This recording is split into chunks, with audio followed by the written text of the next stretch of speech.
जंगे मुत्ता। सुलह हुदैबिया का एक पॉइंट ये था कि 10 साल मुसलमानों और मक्का वालों के दरमियान कोई भी जंग नहीं हुई। इस एग्रीमेंट के बाद मुसलमान बहुत रिलैक्स हो गए और इस्लाम की दावत देना शुरू कर दी। इस्लाम कबूल करने के बाद सहाबा की जिंदगी अरबों से बहुत अलग हो चुकी थी, तो सहाबा की इस लाइफस्टाइल से अरब के लोग बहुत ज्यादा इम्प्रेस होते थे और इस वजह से लोगों का इंटरेस्ट इस्लाम में और भी ज्यादा हो गया। और मक्का की 2 इम्पोर्टेंट लोग जिनमें खालिद बिन वलीद और अमर बिन आस भी थे, तो उन्होंने भी इस्लाम कबूल कर लिया। लेकिन आपको पता है कि खालिद बिन वलीद को इस्लाम कबूल करना कितना मुश्किल था। कुरान में वलीद बिन मुगीरा जो खालिद बिन वलीद के वालिद थे, उनके बारे में बहुत सख्त अल्फाज यूज की गए। और अरब की सोसाइटी में खानदान की इज्जत और बाप की इज्जत बहुत इम्पोर्टेंट होती थी, लेकिन फिर भी खालिद बिन वलीद अपने खानदान और बाप के खिलाफ जाकर इस्लाम कबूल कर ली। इस्लाम आहिस्ता आहिस्ता फैल रहा था कि रसूलुल्लाह सल्लल्लाहु अलैहि वसल्लम ने अपना एक एम्बेसडर रोमन एम्पायर की तरफ भेजा। जब ये एम्बेसडर गस्सानी किंगडम पहुंच गया तो उन्होंने उसे बहुत बुरी तरह शहीद किया। और ये बात मैंने सुलह हुदैबिया में भी डिस्कस की है कि एम्बेसडर को कत्ल करना कैसा होता था। गस्सानी किंगडम रोमन एम्पायर और अरब के दरमियान था और ये किंगडम रोमन एम्पायर का एक विशेष स्टेट था, मतलब पपिश स्टेट। और इस एम्बेसडर को मारना जंग का ऐलान जैसे था। और आज भी यूएन चार्टर में एम्बेसडर को मारना बड़े क्राइम में से एक है। जब रसूलुल्लाह सल्लल्लाहु अलैहि वसल्लम को इस बात का पता चला तो उन्होंने 3000 फौज का लश्कर तैयार किया और रोमन एम्पायर पर अटैक करने का फैसला किया। इससे पहले मुसलमान ने कभी भी इतनी बड़ी फौज तैयार नहीं की थी। ये मुसलमानों की सबसे बड़ी फौज थी। रोमन एम्पायर और पर्शियन एम्पायर के दरमियान कुछ अर्सा पहले जंग हुई जो रोमन एम्पायर ने जीती थी। रोमन एम्पायर और पर्शियन एम्पायर उस टाइम की सुपर पावर कंट्री थी, जैसे कि आज अमेरिका और चाइना। ये जंग कौन जीतेगा ये कुरान ने पहले ही बता दिया था। ये बहुत इंटरेस्टिंग स्टोरी है जो मैं डिटेल से एक्सप्लेन करूंगा, सो सब्सक्राइब। ये रोमन एम्पायर का ताकतवर दौर था और मुसलमानों ने कभी भी उन पर हमला नहीं किया था।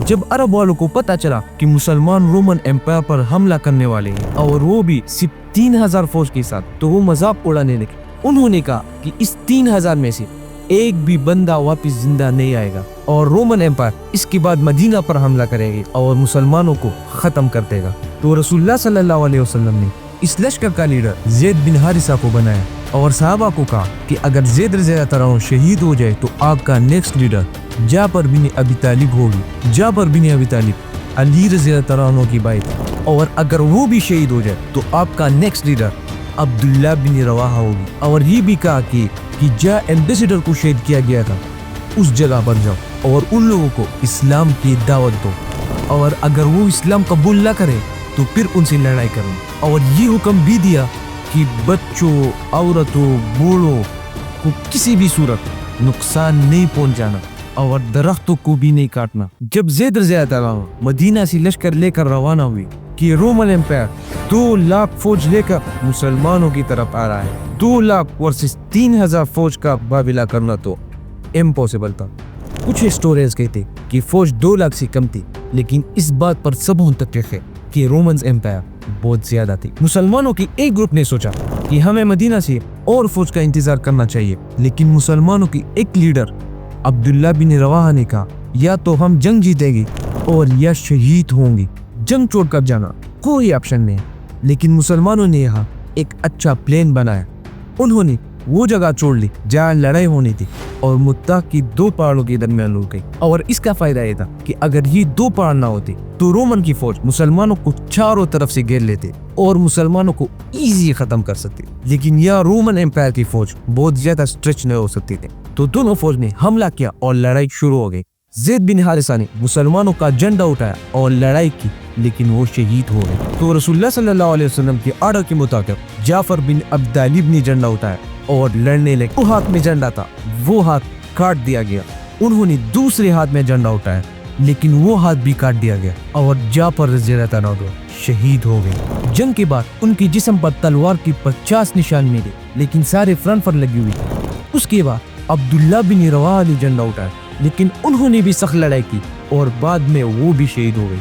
फिर एक मुसलमान ने झंडा उठाया और जोर से कहने लगा कि आपस में एक लीडर चूज करो वरना हमारी फौज बिखर जाएंगी। यहाँ पर एक इंटरेस्टिंग बात है, ये जंग मदीना से 1000 किलोमीटर की फासले पर था, लेकिन रसूलुल्लाह सल्लल्लाहु अलैहि वसल्लम मदीना में मुसलमानों को पहले ही बता दिया था कि पहले ज़ैद ने झंडा उठाया और वो शहीद कर दिए गए, और उसके बाद जाफर ने झंडा उठाया और वो भी शहीद कर दी गई। उसके बाद अब्दुल्ला बिन रवाहा ने झंडा उठाया और वो भी शहीद कर दी गई। और उसके बाद मुसलमानों ने सैफुल्लाह की तलवारों में से एक तलवार को अपना लीडर बनाया।